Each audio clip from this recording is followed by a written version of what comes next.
शनि देव की पौराणिक कथा।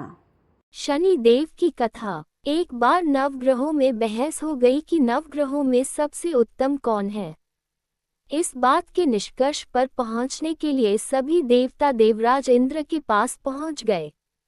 उन्होंने कहा, हे देवराज, अब आप ही निर्णय करें कि हम सब में से बड़ा कौन है। देवताओं द्वारा पूछे गए सवाल से देवराज इंद्र उलझन में पड़ गए। इंद्रदेव ने कहा कि मैं इस प्रश्न का उत्तर नहीं दे सकता। मैं असमर्थ हूँ।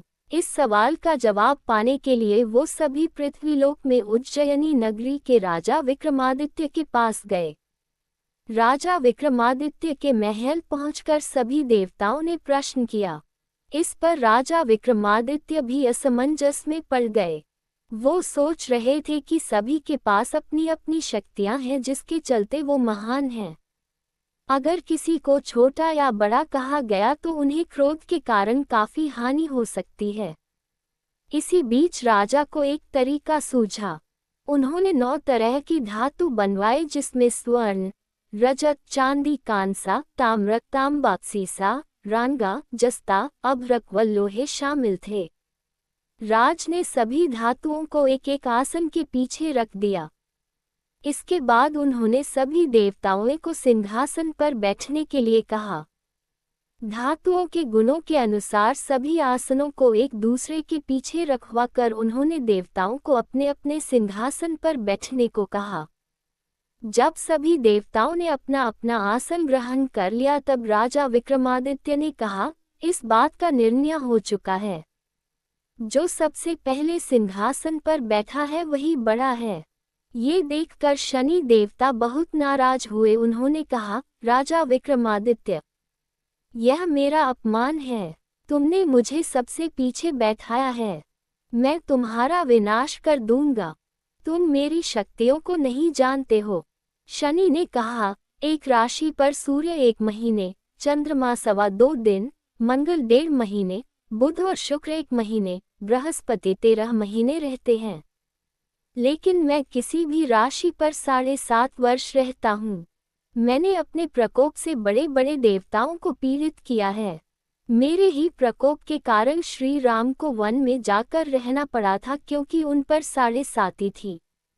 रावण की मृत्यु भी इसी कारण हुई। अब तू भी मेरे प्रकोप से नहीं बच पाएगा। शनिदेव ने बेहद क्रोध में वहां से विदा ली। वहीं बाकी के देवता खुशी खुशी वहां से चले गए। इसके बाद सब कुछ सामान्य ही चलता रहा। राजा विक्रमादित्य पहले की तरह ही न्याय करते रहे। दिन ऐसे ही बीतते रहे लेकिन शनि देव अपना अपमान नहीं भूले। एक दिन राजा की परीक्षा लेने शनिदेव घोड़े के व्यापारी के रूप में राज्य पहुंचे।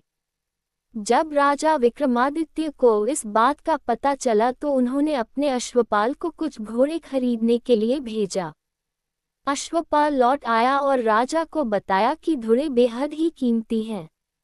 राजा ने खुद जाकर एक सुंदर और शक्तिशाली घोड़ा पसंद किया और उसकी चाल देखने के लिए घोड़े पर सवार हो गए।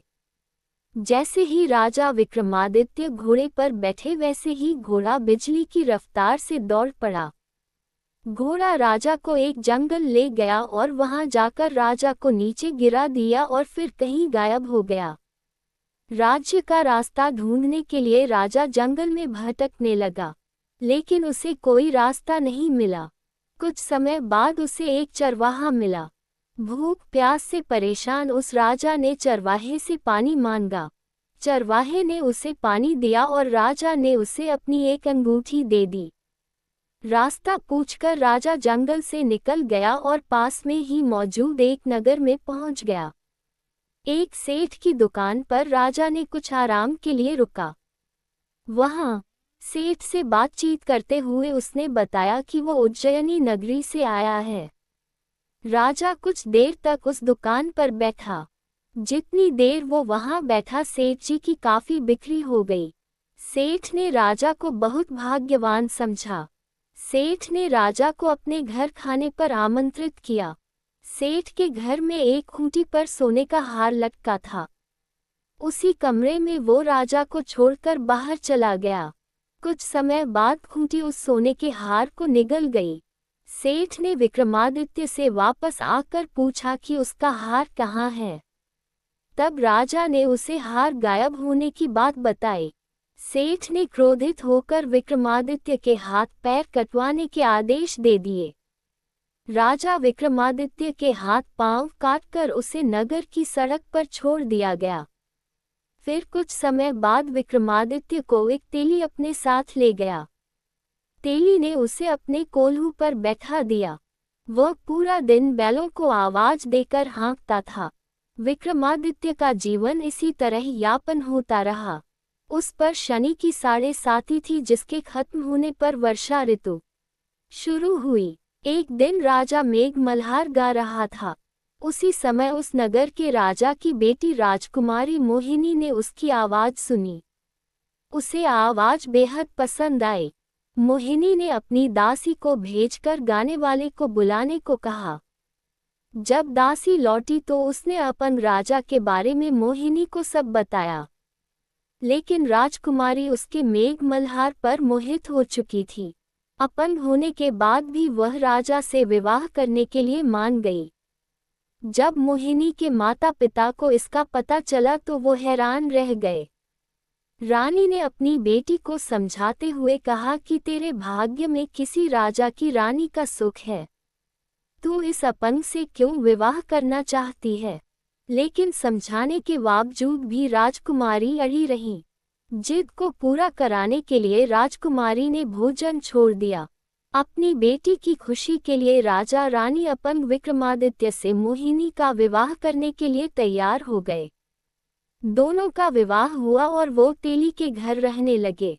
उसी दिन विक्रमादित्य के सपने में शनिदेव आए।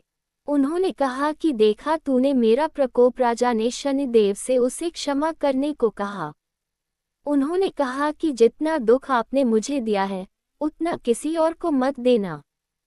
इस पर शनिदेव ने कहा, राजा, मैं तुम्हारी प्रार्थना स्वीकार करता हूँ।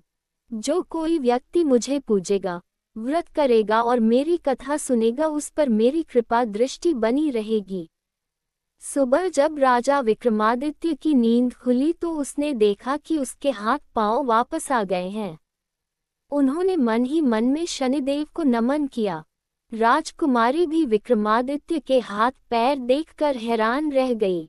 तब राजा ने शनिदेव के प्रकोप की कथा सुनाई। जब सेठ को ये बात पता चली तो वो तेली के घर पहुंचा। उसने राजा विक्रमादित्य से उनके पैरों में गिरकर माफी मांगी।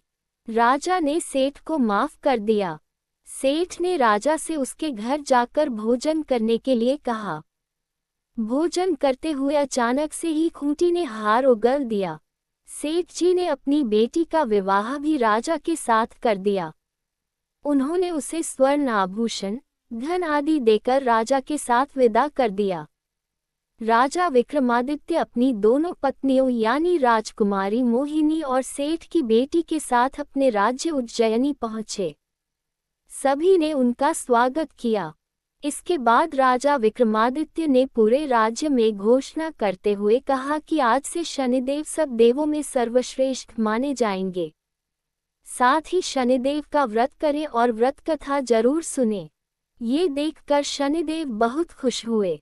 व्रत करने और व्रत कथा सुनने से शनिदेव की कृपा रहने लगी और लोग आनंदपूर्वक रहने लगा।